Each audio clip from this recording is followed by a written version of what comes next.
ভিতরে শুধু রাজনীতি নাই, গোটা বিশ্বকে রাজনীতিকে আমি শিখাই, অর্থনীতি শিখাই, পৃথিবী চলবে কিভাবে তা আমি দেখাই।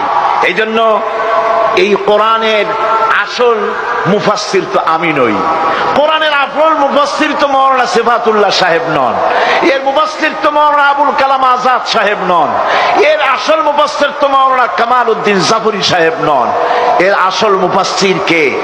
কোরআনের আসল মুফাসসির, জেনুইন অথেন্টিক ইন্টারপ্রেটার, আল্লাহর পক্ষ থেকে নিয়োগ প্রাপ্ত মূল মুফাসসির যিনি, মূল তরজমানুল কোরআন, কোরআনের ভাষ্যকার যিনি, তিনি হচ্ছেন সর্বকালের সর্বযুগের সর্বশ্রেষ্ঠ মহামানব বিশ্বনবী জনাবে মুহাম্মদ রাসূলুল্লাহ সাল্লাল্লাহু আলাইহি ওয়াসাল্লাম।